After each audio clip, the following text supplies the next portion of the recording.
buenas tardes, hermanos. Vayan abriendo sus Biblias en Juan 17, Juan capítulo 17. En realidad vamos a ver dos pasajes, pero vamos a leer unidos el primero y después yo lo voy a leer el segundo. Juan capítulo 17, y ciertamente lo que quisiera enseñarles es de cómo podemos hacer discípulos como Jesús hizo discípulos. Juan capítulo 17, versos 1 al 8, y enseguida en un minuto le doy el siguiente pasaje que vamos a leer de la palabra de Dios.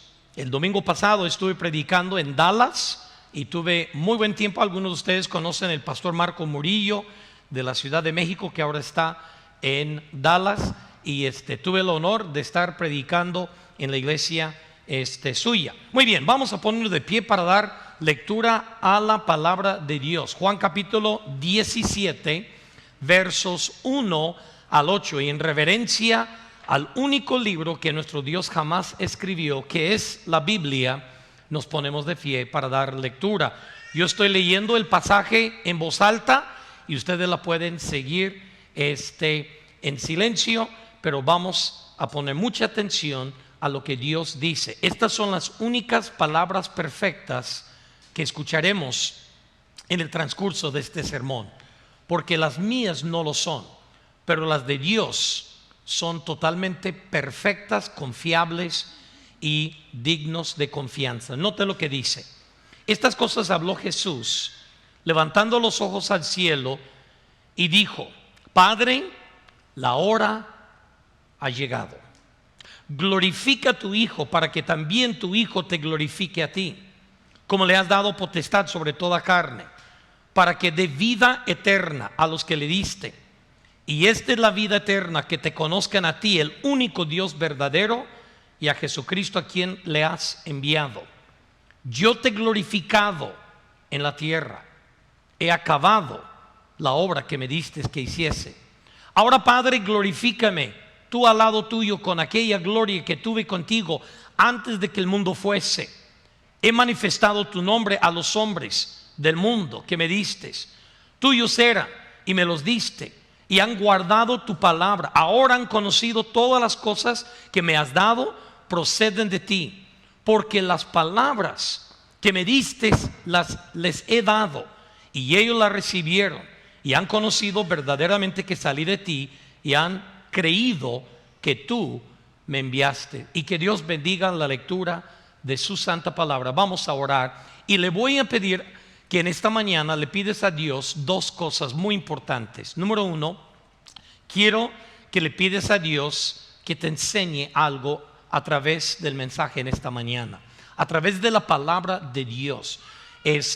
Quiero que le digas: Dios, quiero yo aprender de tu palabra, quiero ver con claridad, quiero que me haga clic, y quiero realmente comprender lo que tú me quieres decir en esta mañana. Y la segunda cosa que te voy a pedir que le pides a Dios en un momento que oremos es: Dios, quiero que me desafías con lo que aprendí. Quiero aprender algo nuevo y quiero que me desafías con lo que aprendí. Ahora, yo he sido pastor por 30 años y yo sé que muchas veces cuando el que está guiando la oración o dirigiendo la oración, los demás solamente agachan la cabeza y cierran los ojos y están esperando que digan las palabras mágicas que mi nieto de 2 años y medio le encanta escuchar, que es la palabra amén, porque eso significa que ya puede comer, ¿verdad? Y Cairo se pone feliz cuando él escucha la palabra mágica amén, que ya sabe que puede agarrar la comida, pero que no la puede tocar antes de eso. Y muchos de nosotros somos como Cairo, solo esperando la palabra mágica amén. Entonces, pero en vez de solamente agachar la cabeza y cerrar los ojos, yo quiero invitarte a ti que ores desde tu lugar. Y al final de mi oración, yo voy a preguntar cuántos de ustedes realmente oraron. Y quiero que sean honestos. Si usted es medio mentiroso, a lo mejor levanta la mano y pues no nos damos cuenta, ¿verdad? Pero quiero que sea honesto porque estamos en la casa de Dios. Y usted sabe, si usted miente estando en la casa de Dios, al salir Dios te manda un rayo y ya te manda para el infierno. Ya lo sabe, ya está escrito así en la Biblia, ¿verdad? Algunos así lo creen. Vamos a orar y pídele estas dos cosas de Dios. Dios, enséñame algo nuevo, y Dios, desafíame con lo que he aprendido el día de hoy. Padre, en el nombre de Jesús, venimos a tu presencia agradecido por la oportunidad de compartir tu palabra.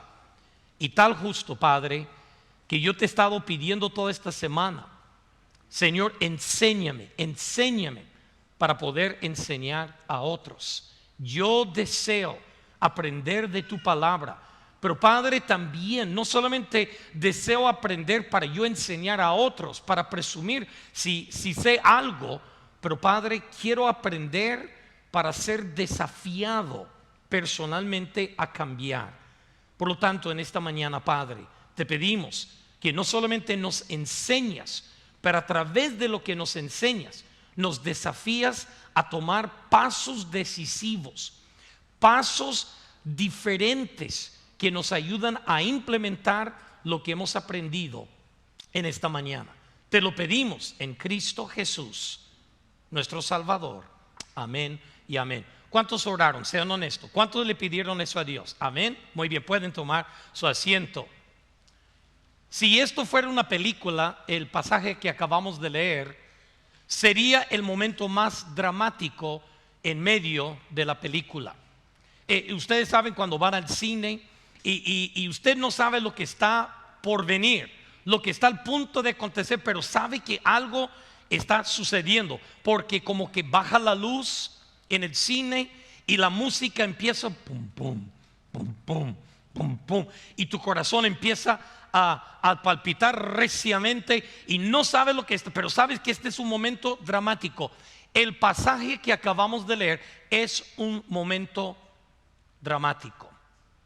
La única diferencia de nosotros en el cine y el Señor Jesucristo es que Jesucristo sabe lo que está por venir. Jesucristo sabe muy bien lo que está por venir. Estos son ya los últimos días de la vida de Jesús. Tú y yo no sabemos cuándo vamos a morir, pero Jesús, siendo omnisciente, soberano, el Dios todopoderoso, Él sabía exactamente el momento en que Él fuera a morir. Unas cuantas horas antes de que va a ser entregado, traicionado por uno de sus propios discípulos, y todo lo que acontece. Esto es Él está intercediendo, está orando al Padre.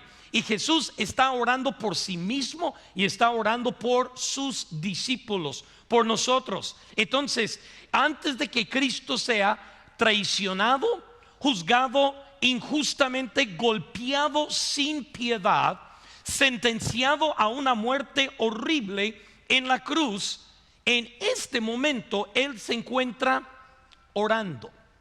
¿Y por qué está orando Jesús? ¿Y qué está diciendo Jesús? Ahora, la diferencia entre Cristo y nosotros es que Cristo sabía todo lo que estaba al punto de pasar. Cristo sabía que Judas Iscariote le iba a traicionar. Cristo sabía que los fariseos estaban pagando a testigos falsos para que dieran testimonio falso en su contra, y que iba a ser un juicio que no era juicio, era injusticia. La injusticia más grande que se ha cometido en toda la humanidad es el juicio en contra del Señor Jesucristo.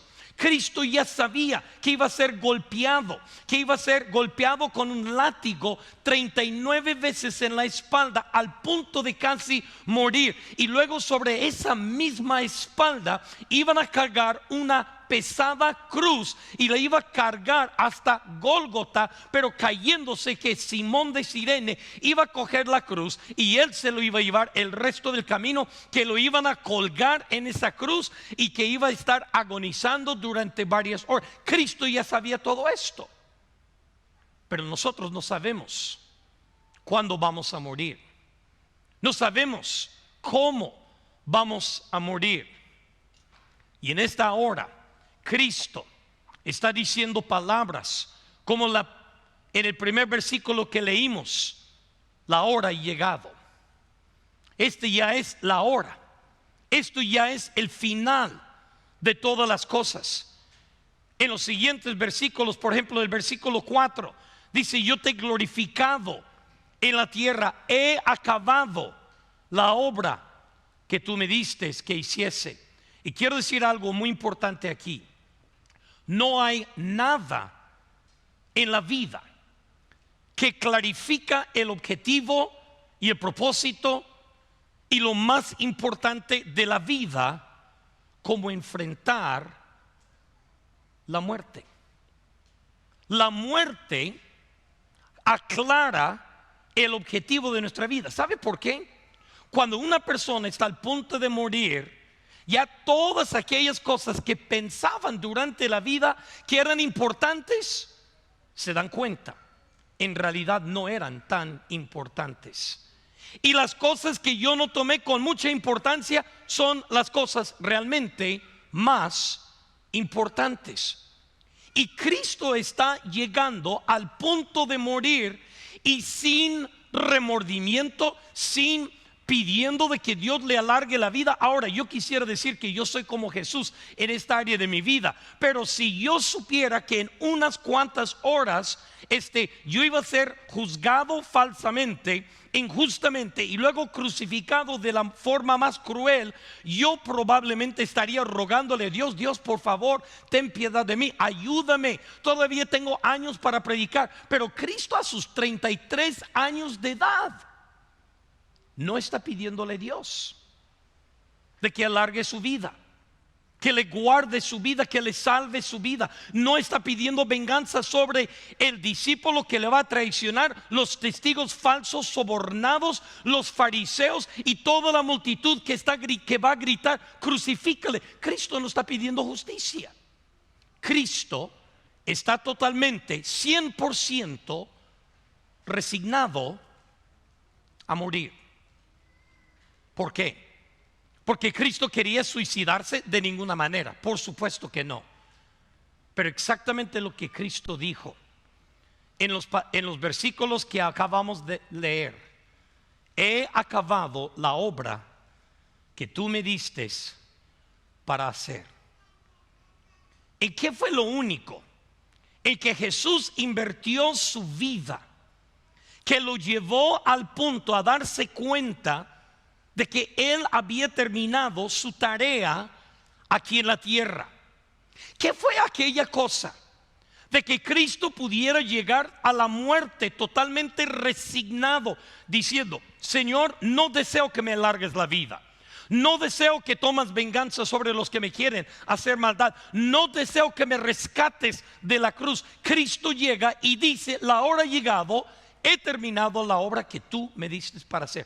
¿Cómo pudo haber llegado a ese punto de estar resignado? Porque Cristo había invertido su vida entera en lo que realmente era más importante para Él. Y Cristo no invirtió su vida en edificios, en programas, en casas. Cristo no invirtió su vida en los bienes materiales de este mundo. ¿Saben lo que dice la Biblia? El Hijo del Hombre no tiene donde recostar su cabeza. Aves tienen sus nidos, zorras tienen sus guaridas, pero Jesús, el creador de todo este universo, no tiene ni siquiera casa propia. Y Cristo llega al final de su jornada, de su vida, y se da cuenta que Él está listo para partir, porque había invertido su vida en lo que realmente era más importante, porque había invertido su vida en hombres y en mujeres. Nota lo que dice en el verso 6: he manifestado tu nombre a los hombres del mundo que me diste. Versículo 8: porque las palabras que tú me diste que les diera, les he dado, y ellos las recibieron. ¿Por qué Jesús está totalmente listo? Porque Jesús se da cuenta que Él había terminado la tarea que Dios le había encomendado. de compartir con hombres y mujeres las palabras de Dios. ¿Sabe cuál es la mayor separación que existe en nuestras iglesias hoy en día? La mayor separación que existe en nuestras iglesias hoy en día es este espacio aquí. Este espacio. Los que viven sus vidas cristianas enteras sentadas en las sillas del templo, y los que viven sus vidas enteras cristianas paradas en las plataformas. Ese, mis queridos hermanos, es la separación más grande. Y nosotros pensamos, exactamente como hay jugadores profesionales de fútbol, ¿para qué me voy a tratar de atrever a hacer eso? No, yo no sirvo para eso. En nuestra mente existe una creencia falsa que para servir a Dios yo tengo que tomar cursos, yo tengo que tomar seminario, yo tengo que tomar capacidades para yo hacer discípulos. Yo no puedo hacer eso, porque ¿qué tal si me toca un testigo de Jehová y no sé qué responderle? O un mormón y no sé qué responderle, o un musulmán o un ateo, ¿qué le voy a decir? No, yo me tengo que preparar bien para poder evangelizar y tratar de hacer discípulos. Y nota lo que dice la Biblia. ¿Qué tan sencillo era Jesús? Les he dado tus palabras y ellos la recibieron. Les he dado tus palabras y ellos la recibieron. El problema es de que nosotros hemos profesionalizado el ministerio del Señor Jesucristo al punto que excluimos la gran mayoría de las personas. Jesús simplemente les dio palabras de Dios. ¿Cuál era el programa de discipulado de Jesús? Ven conmigo, por favor, en Lucas capítulo 10. Lucas capítulo 10, y comenzando con el versículo 1, quiero que noten en nuestro segundo pasaje. Ahora sí les voy a enseñar el programa de discipulado de Jesucristo. Hay diferentes cursos para estudiar, para evangelizar y para poder discipular, pero yo te voy a enseñar el programa del Señor Jesucristo. Y dice en el verso número 1, Lucas capítulo 10, verso 1, dice: después de estas cosas designó el Señor también a otros 70. Ahora, no voy a predicar sobre esto, pero quiero entre paréntesis decirte algo. Que en Mateo Jesús envió los 12, pero aquí y también en Lucas, unos capítulos antes, pero aquí en Lucas 10 Jesús está enviando 70. ¿Sabe por qué Jesús primero envió los 12 y luego envió 70? Ahora, esto es increíble. Si tú entiendes la teología de la palabra de Dios, Jesús envió los 12 porque el número de la nación de Israel es 12 tribus de Israel. Y qué curioso, cuando Jesús envió a los 12, les dijo: no vayan al área de los gentiles, no vayan a los gentiles. Pero cuando envía a los 70, les envía al otro lado del Jordán, que es fuera de Israel, a los gentiles. ¿Y sabe lo que significa el número 70 en la Biblia? El número 70 significa las naciones. Entonces Cristo envió discípulos a la nación de Israel, y Cristo envió discípulos a todas las naciones de la tierra. Hace 1 año y medio yo estaba en Jordania con un grupo de Senda de Restauración, otra iglesia aquí que mentoreamos en nuestro proceso de enfoque global, y estábamos ahí con un grupo de 11, 12 personas y una arqueóloga cuya su esposo es el pastor de la pequeña iglesia nazarena de ahí de la ciudad. Ella nos llevó a una cueva de que ellos habían recientemente descubierto, y ellos descubrieron el piso de la cueva y descubrieron mosaico cristiano en el piso de la cueva que viene del primer siglo. ¿Y sabe lo que dice el piso? Bendito los 70 que vinieron a predicarnos el evangelio. Desde el primer siglo. No es un lugar turístico. Está al otro lado del Jordán. ¿Sabe qué país está al otro lado del Jordán de Israel? hoy en día el país de Jordania. Y estamos en Jordania. Y ellos habían descubierto este piso que dice bendito los 70. Estos mismos que en Lucas capítulo 10 Jesús los está enviando. Pero nota cómo Jesús los envía. Dice, los envió Jesús de dos en dos delante de él. ¿Qué significa eso? Jesús dice, vayan ustedes, yo voy un poco más tarde a todas las ciudades a donde él había de ir. Verso 2, y les decía, la mies es mucha, mas los obreros pocos. Por lo tanto, rogad al Señor de las mies que envíe obreros a sus mies. Versículo 3, id, he aquí yo os envío como corderos en medio de los lobos. No llevéis bolsa, ni alforja, ni calzado, ni a nadie saludéis por el camino. Y cualquiera que en cualquier casa donde entréis, primeramente decid, paz sea a esta casa. Y si hubiera ahí algún hijo de la paz, vuestra paz reposará sobre él, y si no, se volverá a vosotros. Voy a explicar lo que significa este pasaje que acabamos de leer.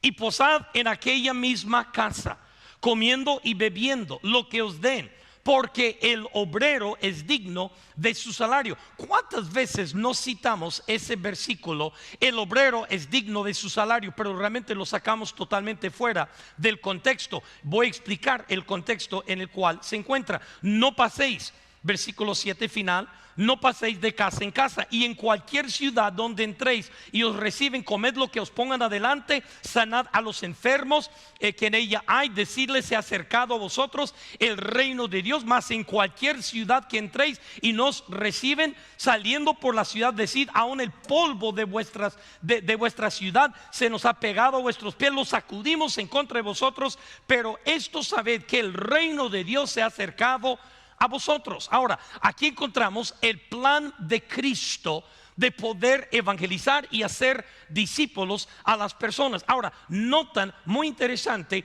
que Cristo los envía a lugares peligrosos. ¿Sabe por qué yo lo sé? Porque dijo Jesús, yo los envío como ovejas en medio de los lobos. ¿Qué hacen los lobos con las ovejas cuando ven ovejas? Rodean las ovejas y dicen, ovejas, vamos a jugar canicas, ¿qué te parece? ¿Verdad que no? No, los rodean a las ovejas y ¿qué? Las devoran. El lugar más peligroso para una oveja es estar en medio de los lobos. Nosotros hemos enviado 74 familias. Ustedes han orado en esta mañana por 2 de ellas. Uno en el norte de África, otro en Asia Central. Nuestra propia hija está sirviendo en lugar peligroso para el evangelio. Y Cristo nos ha enviado no para gozarlo, no para nuestra propia prosperidad, pero Cristo dice, te he enviado en medio de lobos como ovejas, te he enviado. Nos envió necesitados. ¿Por qué? Porque dice, no lleves dinero, no lleves una segunda muda de ropa.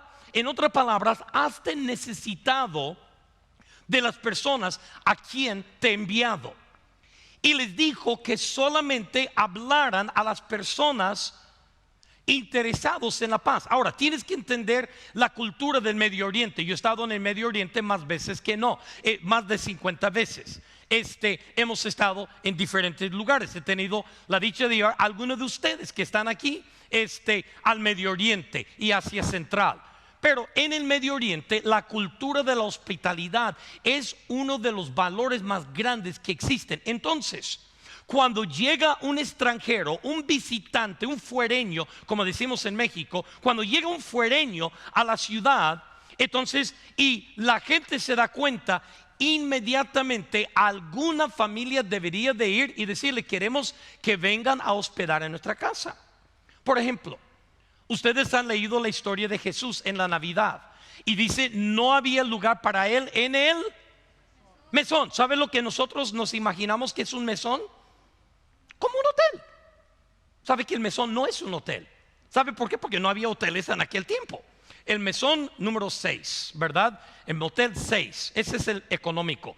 Pero este mesón se llama Marriott, Sheraton, ¿verdad? Este sí es de categoría de 5 estrellas, pero este es de gran turismo, ¿verdad? No, claro que no había. ¿Sabe lo que era el mesón?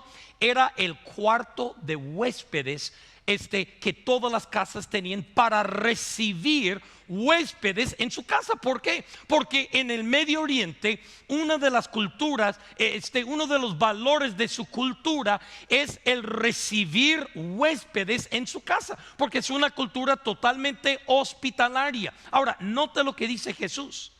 Dice, cuando te hospedes en la casa de alguien. Ahora, se da por entender que en esta cultura lo que está aconteciendo es que alguien va a la plaza de la ciudad, ve unos extranjeros que vienen de Israel, pero vienen aquí al otro lado de Jordán, tierra de los gentiles, y están ahí y dice, oye, ustedes son fuereños, véngase a mi casa.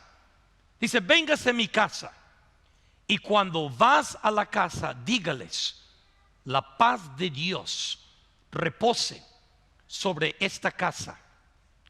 Y dice, si fuera un hijo de la paz de Dios reposará sobre ella. Y si no fuera un hijo de paz, la paz se volverá a vosotros. Voy a explicar en un minuto lo que significa esta frase, pero te aseguro, saldrás de aquí habiendo entendido. Entonces les dijo que se quedaran en casa comiendo. ¿Cuál es la estrategia de Cristo? Haber contestado a todas las dudas de los ateos, todas las objeciones de testigos de Jehová y los mormones. No. ¿Sabe cuál es la estrategia de Jesús? Quédate en la casa de alguien, come su comida, duerme en su casa. Al día siguiente, cuando se va a trabajar, ve a trabajar con él. Ahí, en ese contexto, Jesús dice, el obrero es digno de su salario. ¿Sabe lo que eso significa? Que al final del día del jornalero te dice, ¿sabes qué? Tú trabajaste todo el día conmigo, señor fuereño. ¿Sabes qué?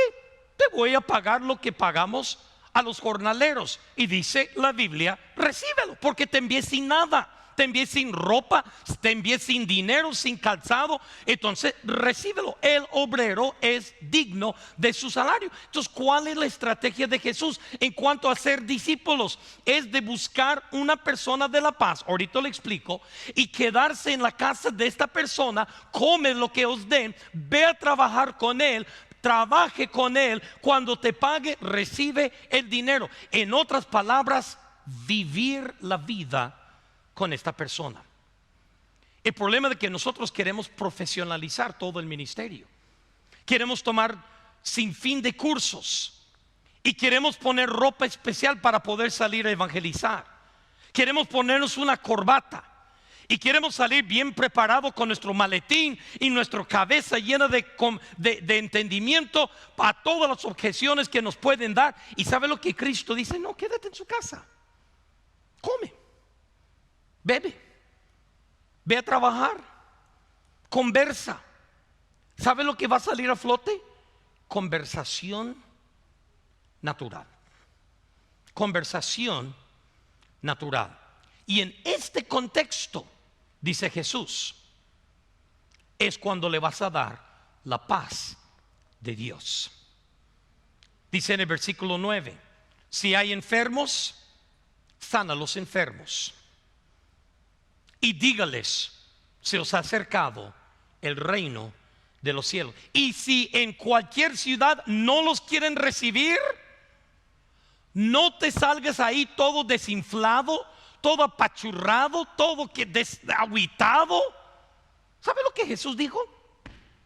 Sacude el polvo y vete a la siguiente ciudad. Porque en algunas áreas yo no estoy trabajando, pero en otras sí. Despreocúpate de los que no quieren escuchar. ¿Sabe cuál es la barrera más grande que tenemos? Que tenemos de no hablar con la gente de Cristo, porque en nuestra mente estamos ya presentando todas las objeciones y todo lo que nos vayan a decir y todo el negativismo que ciertamente algunos, y permitimos que eso sea un obstáculo para no poderles hablar del Evangelio y de Cristo Jesús. ¿Sabe lo que Cristo dijo sencillamente acerca de los que no quieren? Déjalos, está bien. Ahorita tal vez no es su momento, tal vez más adelante si quieren. No te hagas tus panchitos, no te preocupes, no te agüites, sacude el polvo de la ciudad y ve la siguiente. Este es el programa del Señor Jesús. Quiero mencionar 4 cosas y este realmente es el mensaje, pero voy a ser breve. Voy a mencionar 4 cosas acerca del programa de Jesús en cuanto a ser discípulos. Número uno, tienes que ser intencional en buscar a la gente. Nota, Jesús no envió a los 70 y les dijo: ¿sabes qué? Quédense en su casa, esperan hasta que alguien te llegue a preguntar acerca del reino de Dios. No, Jesús los envió. Noten otra vez lo que dice el verso número 1. Dice: a quienes envió de 2 en 2. Versículo 2, le dijo: la mies es mucha, mas los obreros pocos, por tanto rogad al Señor de las mies que envíe obreros a sus mies. Versículo 3, id, vayan, he aquí yo os envío como corderos en medio de los lobos. Entonces hay que ser intencional acerca de ir a buscar a las personas. Cristo fue intencional. Ahora, Cristo siempre fue relacional, pero Cristo fue intencional. Uno de mis pasajes favoritos en todo el Nuevo Testamento es Juan 4:4. Y capítulo 4 dice Jesús: me es necesario pasar por Samaria. ¿Lo han leído? Los judíos nunca pasaban por Samaria. Le daban toda la vuelta para no pasar por Samaria. ¿Sabe lo que había en Samaria que a los judíos no les gustaba? Samaritanos. No les gustaban los samaritanos. Ellos los consideraban peor que los perros, los samaritanos. Así que los discípulos se sorprendieron cuando Jesús declaró: me es necesario pasar por Samaria. ¿Sabe por qué a Jesús le era necesario pasar por Samaria? Porque en Samaria había no hijo de la paz, había una hija de la paz. Había alguien a quien Dios había designado que él hablara con ella. Ahora, noten que Cristo no llega con la mujer samaritana y dice: mujer samaritana, déjame explicarte las 4 leyes espirituales. Déjame leerte el camino romano para ir al cielo. No. Jesús llega a una mujer que está sacando agua a mediodía y le empieza a hablar de agua. No es forzado, es 100% natural. Pero escúcheme bien, Cristo fue a ella intencionalmente. Ella no llegó a Jesús. Cristo fue a ella. En otro de los evangelios, cuando Cristo sana el endemoniado gadareno, en uno de los evangelios dice que era 1, en otro dice que eran 2. Pero justo antes de sanar a los gadarenos, llenos de miles de demonios, Cristo les dijo a sus discípulos: vamos al otro lado. Vamos al otro lado. Ahora, si tú vives en el área rural de México, quizás no hay palabras más dulces en toda la vida escuchar a alguien decir: vamos para el otro lado, ¿verdad? Porque todos saben que para el otro lado viene siendo el otro lado del río, de este lado. Pero eso no es lo que a Jesús se estaba refiriendo. Cuando Jesús utilizó el término al otro lado, como en México cuando se utiliza el otro lado, el significado para todos los mexicanos es Estados Unidos, ¿Se entiende? Pero en el contexto del Señor Jesucristo, el otro lado significaba vamos a ir a otra cultura. Vamos a salir fuera de Israel a una cultura que no es Israel, a los gentiles. Y ciertamente llegaron con los gadarenos, que no son judíos, son creadores de cerdos. Y Cristo sanó, liberó a los gadarenos, los liberó y empezaron a seguirle a él. Pero Cristo fue intencionalmente a ellos. Ahora, qué curioso. Cristo nos mandó en Mateo 28 sus últimas palabras a ir intencionalmente, a nosotros a ir intencionalmente. Cristo dijo: toda potestad en el cielo y en la tierra y debajo de la tierra me ha sido dado a mí. Por tanto, id y haced discípulos a todas las naciones. Escúcheme bien. Algunos, erróneamente predicando, enseñan que la palabra id es una palabra pasiva, que significa mientras vas. Pues mientras voy al mercado voy a hacer. No, la palabra id no es pasiva. Ir es pasiva. Id no es pasiva. La palabra id es imperativo. En otras palabras, levántate y ve. Eso es lo que literalmente significa. ¿Qué tan a pecho recibieron ese id imperativo del Señor Jesucristo los hombres que lo escucharon, sus discípulos? De los 12 discípulos, 11 de ellos murieron fuera de Israel, predicando el evangelio de Cristo Jesús. ¿Sabe por qué? ¿Sabe por qué Andrés murió en Rusia? Andrés, el discípulo Andrés de Israel, se fue a Rusia. Marcos en Egipto, Tomás en el sur de la India, Pedro, Pablo en Roma, Juan en Turquía, todos, Mateo en Siria. Todos salieron fuera de Israel a predicar. ¿Por qué? Porque el imperativo de Jesús era id, vayan a buscar. Mis queridos hermanos, el primer paso que tenemos que tomar para poder hacer discípulos como Jesús hizo discípulos, que intencionalmente tenemos que buscar a las personas. Demasiadas veces estamos esperando que Dios los traiga a nuestra vida, y hay veces que Dios sí trae a las personas, pero son raras las veces. La mayoría de las veces nosotros tenemos que intencionalmente ir a buscarlos a ellos. Número 2, percibir cuando Dios está obrando en la vida de alguien. Percibir cuando Dios está obrando en la vida de alguien. En el libro Mi experiencia con Dios, el autor Henry Blackaby, que a propósito, si usted nunca ha tomado el estudio de Mi experiencia con Dios, yo altamente se lo recomiendo. Es un libro, un estudio que fue escrito en la década de los 90, pero tiene tanta validez como el día de hoy que cuando se escribió. Uno de mis autores favoritos, Henry Blackaby, pastor canadiense, dijo: Dios constantemente está trabajando a nuestro alrededor.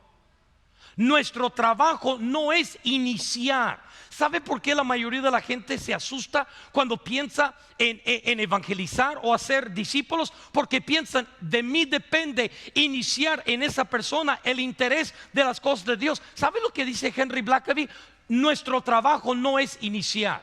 Dios es el que está trabajando a nuestro alrededor. Nuestro trabajo no es iniciar. Nuestro trabajo es percibir lo que Él está haciendo e unirnos a Él.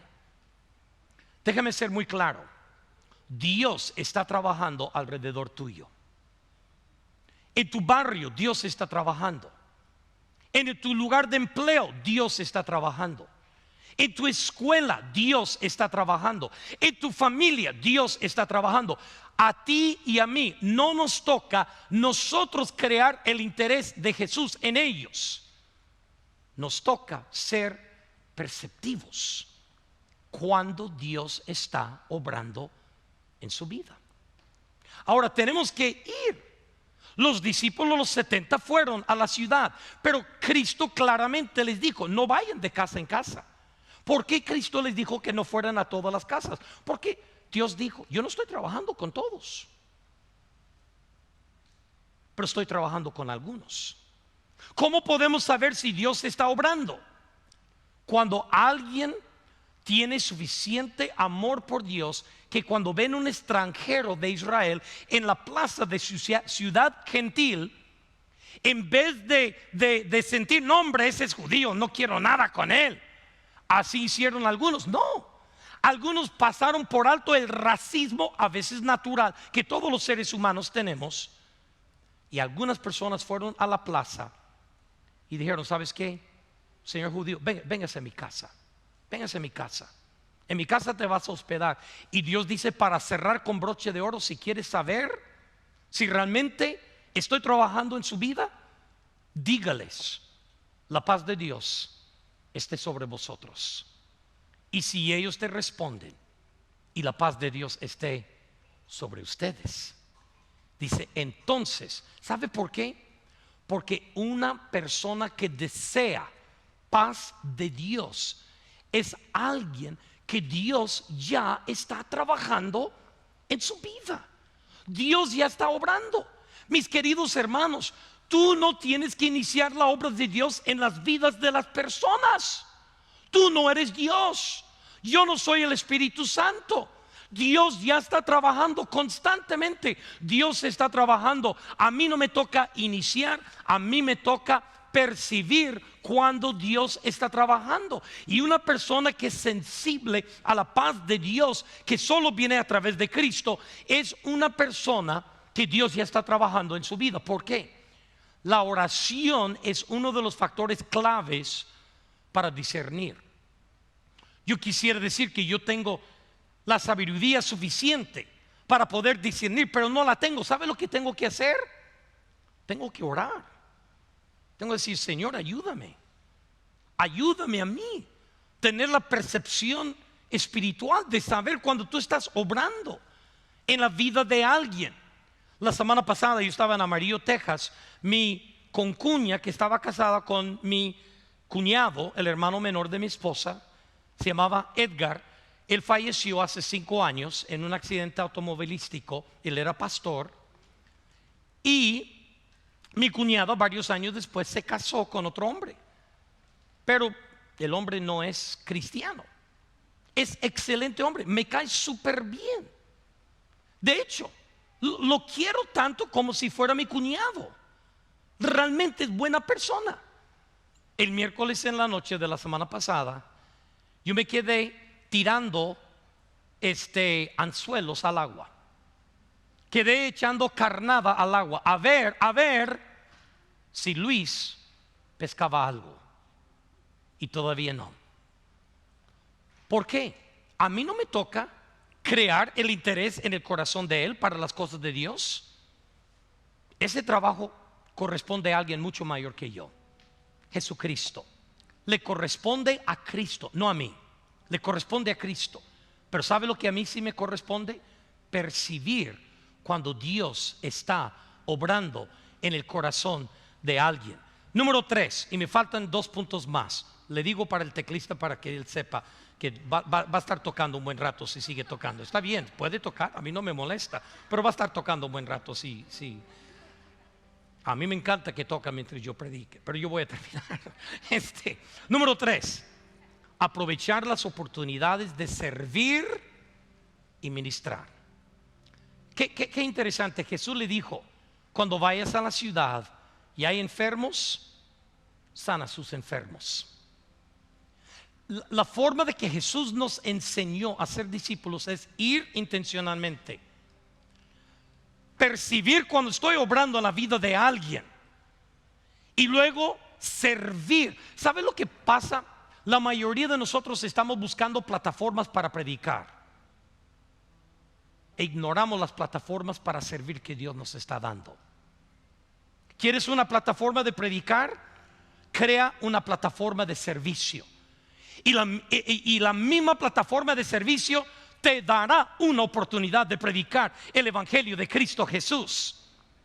Hace 6 años enviamos una ginecóloga peruana en un lugar del Medio Oriente donde hay refugiados, hay guerra y hay miles y millones de refugiados. Ella deseaba tanto de ganarlos para Cristo. Pero ¿sabe lo que se puso a hacer? En los últimos 6 años ha trabajado incansablemente viendo paciente tras paciente tras paciente. 8,000 pacientes ha visto en 6 años. Para los que son médicos saben que eso es un trabajo matado. 8,000 pacientes en 6 años. Increíble lo que hace esta doctora. Ella ora con cada uno de sus pacientes. Como es ginecóloga, todos sus pacientes son mujeres, y esto está bien en el Medio Oriente. Ella acaricia, ella les da palabras de Dios, y cuando alguien muestra interés en las palabras que ella está dando, en la noche va y los visita. Esta doctora ha ganado a docenas de mujeres y familias musulmanas que han dejado el Islam para atrás, han abrazado el Evangelio, y hoy en día hay una casa iglesia en el Medio Oriente, y la que les está enseñando es la misma doctora. Ella no buscó una plataforma de predicar, ella buscó una plataforma de ministrar, de servir. Busca personas en tu vida que tengan necesidades, personas que estén pasando por rachas muy difíciles. No levanta la mano, pero ¿cuántos conocemos a personas que están pasando por problemas familiares? ¿Cuántos conocemos personas que están pasando tragedias en su vida? ¿Cuántos están pasando por el divorcio? ¿Cuántos están pasando por enfermedades o problemas legales o problemas con sus hijos? Todos.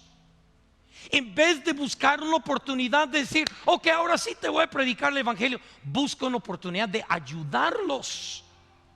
Y la plataforma de darles el Evangelio se te dará de manera natural, lo más natural. ¿Y qué es la cuarta cosa? La cuarta cosa, darles palabras de Dios. Darles palabras de Dios. ¿Pero qué tengo que hacer? Darles palabras de Dios. Lo que tú aprendiste, dáselos. Pero ¿qué tal si no es la correcta? No hay mala palabra de Dios. Dales palabras. No lo pudieron poner en la pantalla, pero quiero que saquen algo para hacer un dibujo. Este es el dibujo, y con esto voy a terminar. Así lo pusieron en la pantalla. Gracias. Gracias. Estos chicos atrás son más inteligentes. Saca tu celular y tómale una foto, porque tú vas a necesitar esto. Te voy a enseñar en los pocos minutos que me quedan cómo presentar el Evangelio a cualquier persona que Dios está trabajando en su vida. Cuando estás ayudando a alguien con una necesidad, cuando alguien está pasando por un problema y ellos te vienen a ti con su problema. Mire que estoy pasando por un divorcio, mire que mis hijos son bien gorrosos, y no saben que los tuyos también, pero bueno. Mira que esto me está pasando. Cuando les estás ayudando en medio de su problema, porque ¿qué dijo Jesús? Cuando llegas a las ciudades, sane a los enfermos, ministra a sus necesidades, y saca una servilleta, una hoja, lo que fuera, y dígales, ¿te puedo mostrar algo? Primer círculo, escribe la palabra el diseño de Dios. Dios hizo al hombre perfecto. Dios hizo el hombre para tener comunión con él. Dios colocó el hombre en el huerto de Edén, y Dios tenía una relación, y todo en el mundo era perfecto. No había enfermedad, no había problema, no había divorcio, no había migra, no había nada. Nada, ningún problema, todo perfecto. Pero entró el pecado, y eso echó a perder el diseño de Dios. Y Adán y Eva pecaron. Y yo diría exactamente como yo también he pecado. Yo he pecado muchas veces contra Dios. Juan, mi compañero con el cual estoy hablando ahí en el almuerzo, que me ha contado cosas que le están pasando, le estoy aconsejando. Juan, ¿también has pecado? Ah, sí, Rafael, he pecado muchas veces. Sí, mire, el diseño de Dios, Dios nos creó para ser perfectos, estar en comunión con Él. Pero el pecado ha echado a perder nuestra relación y nos ha llevado al quebrantamiento. Quebrantamiento significa que las cosas no están funcionando como deberían de funcionar. Este mundo está quebrado. Tú no puedes mirar las noticias en la noche y no darte cuenta que este mundo está seriamente quebrado. Algo no está bien. ¿Y sabes lo que es ese algo? El pecado. El pecado nos ha alejado de Dios. El pecado nos ha separado de la presencia de Dios. Y la razón, Juan, que tú estás sufriendo lo que estás sufriendo es por el pecado que hay en nuestra vida. La razón que sufrimos enfermedad es por pecado que hay en el mundo. La razón que hay tanta decepción y problemas es por el pecado. Pero eso no es el diseño original de Dios. El diseño original de Dios es que Dios quería tener comunión con el hombre en un estado de armonía perfecta, pero entró el pecado. Pero Dios, para poder restaurar el hombre, ahí vas a dibujar el tercer ciclo.